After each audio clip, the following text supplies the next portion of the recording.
feel really lucky for that. And Karen, my high school friend, who was my confidant and just, meant so much to me. And after not seeing her for 25 years, we were reunited, and we just were able to share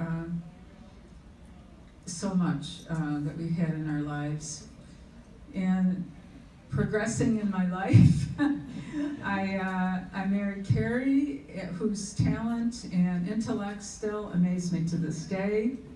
And I've been surrounded by the love of his family, my so kind and generous and thoughtful mother-in-law. I couldn't have had a better mother-in-law than Janice Corea.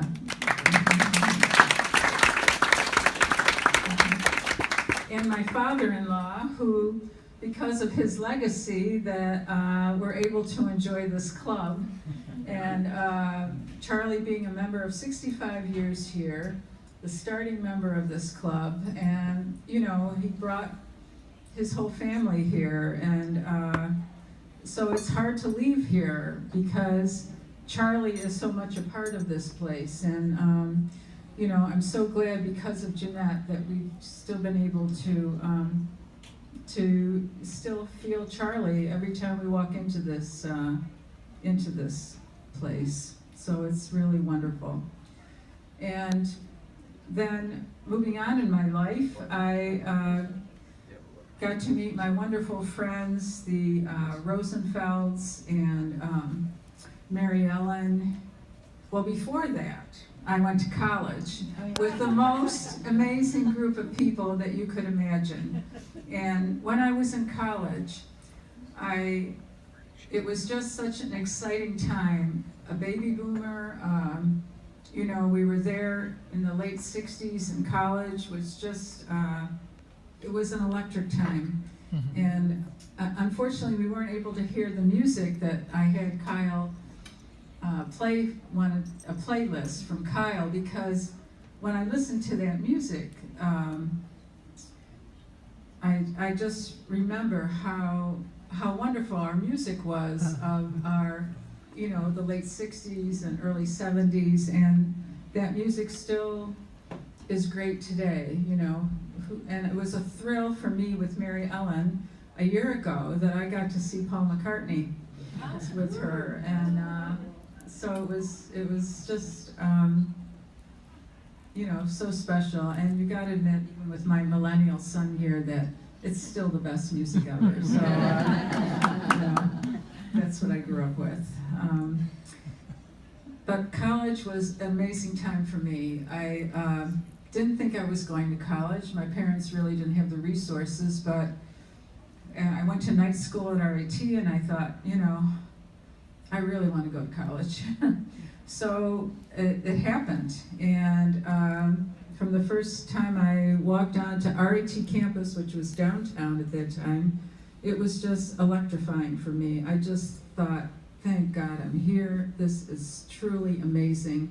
I'm going to be studying art, and who knows where it'll take me. And it took me to amazing places because of the amazing group that I was with in my class. I was with Jerry and Bill and Sue, who are here tonight with their spouses, and I can't tell you what a special time that was for me in my life. It was such a creative, exciting group of people. And it was a tight-knit group, and we just enjoyed each other and worked off of each other, and it was truly one of the best times of my life. And it's so wonderful that I can still have some of these wonderful people here still in my life. After that, I got to meet some wonderful people through Carrie and his Baha'i faith, the Rosenfelds and Tabby and Nadar, and it's really enriched my life to the point where my children became Baha'is. But I was so happy that my children had faith in their life, and that was an important part of their life. And I was glad that I helped bring it to them because of my affiliation with St. Thomas Church. And I have a good friend from church that's here tonight, Marilyn, and her husband Kurt, and they were very instrumental in my children's education at St. Thomas Church, and the service that I saw my dear friend Marilyn do, and my friend Tabby at Kyle's for Carrie's faith just enriched my children's life. So I'm happy that my children have faith in their life and that it's important to them. And then I have my amazing breakfast group. So this is a group of people that I meet most Saturday mornings. When Sally is out walking and hiking, there I am eating pancakes and eggs. But I'm getting a lot out of it, Sally. Believe me, I'm getting a lot out of it because these women are so kind and supportive, and they talk about such interesting things, and I always feel enriched and a great start to my weekend when I'm with them. So I thank you all for your friendship and how much it's meant to me.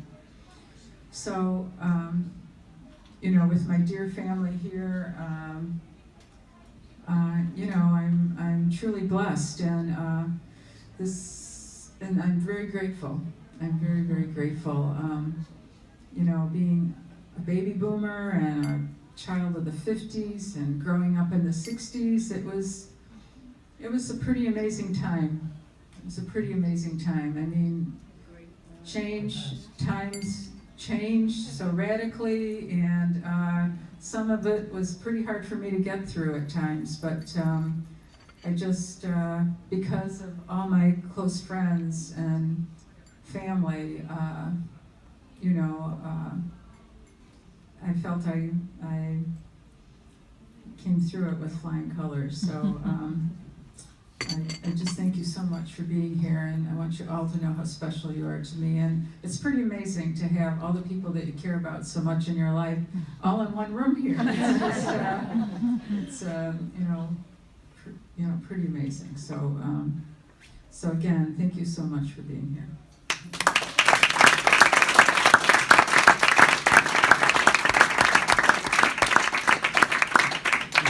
Now's the time to pass the mic. Yeah. Bill's jumping in right away here. I had a memory over this this election time about the glass ceiling. And I was telling Jerry earlier this evening, it was amazing. We were all involved in making a film when we were in college, which was an avant-garde little film, but it was very unusual because Jan was one of the very first female pallbearers. And she had a great role, and we actually we couldn't rent a real casket. No one would rent us one, so we built one, and we brought it up to the Stardust Ballroom in the Sheraton Hotel in an elevator while someone was having a wedding, and we stood it up in the elevator, and we held our poses, and everyone was in black, and Jan and Sue here was also a break the ceiling woman, all in black with veils, and everyone just stood there with this casket, and people were like, they didn't know what to think, and we went up to this band at the top, simultaneous, plus the house, yes. And we walked into the band and laid the casket in the middle of the dance floor, and well, it was the 60s. It was great. There was black lights, and it was really great. And Jan actually had a really nice scene in the film too, where she stood next to the grave digger. And it was a, you know, scene with the, you know, shot up. And she was really great in it. So that's one of my key memories of Jan. And picking up on what Bill was talking about, what wonderful times they were. And Janice was just such a great friend to a little kid that came in from Herkimer, New York, in the Mohawk Valley, and didn't know much of anything about the big city of Rochester.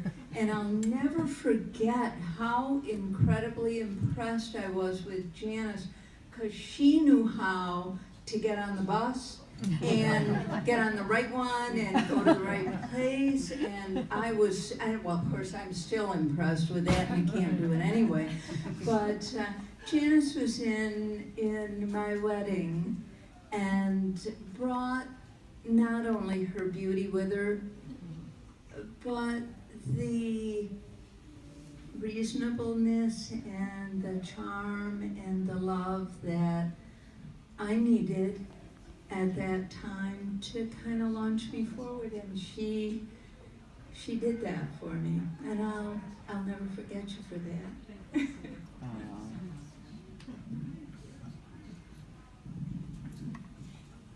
I just want to say something because I'm not in the book. I'm Mary Ellen Murphy, and I'm proud to say that I have been a friend of Jan's for 42 years.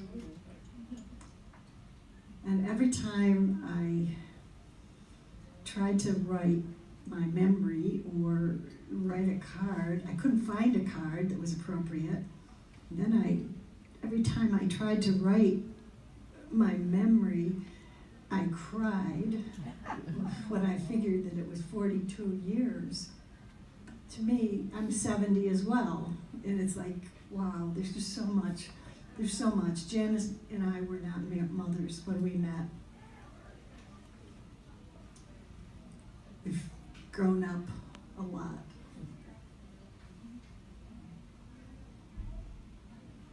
We went to child care, Rikers Association parenting meetings, over so many courses. We did so many things, so much fun, so many lunches, so many wonderful friends. But as Vicki mentioned, that quality of Janice that listens and cares and doesn't judge and is there for you has gotten me through all these years. And she has saved my life. And I want to share that because it's very true, and I love you, Jan.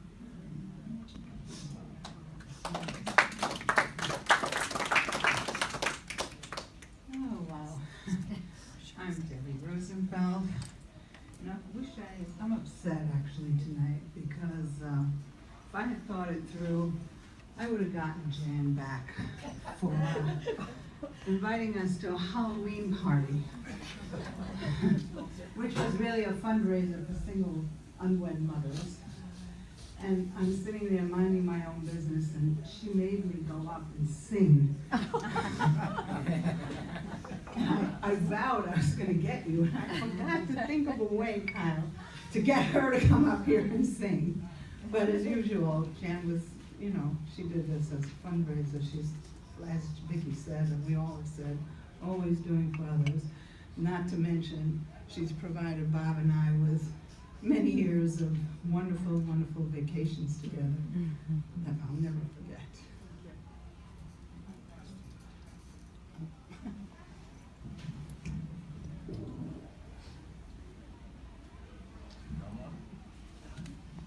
A hot mic here.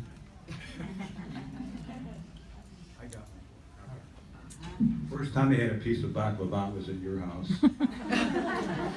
I knew Victor in Tarpa in college, and Kyle, you missed a picture. I have a picture of your mom in a bikini, a pink bikini, that if you had called me and asked me for it, would have been a great shot for the slideshow. I'll send it to you. I'll have to dig it out. Well, it'll be in the next book when she's 90. Happy birthday.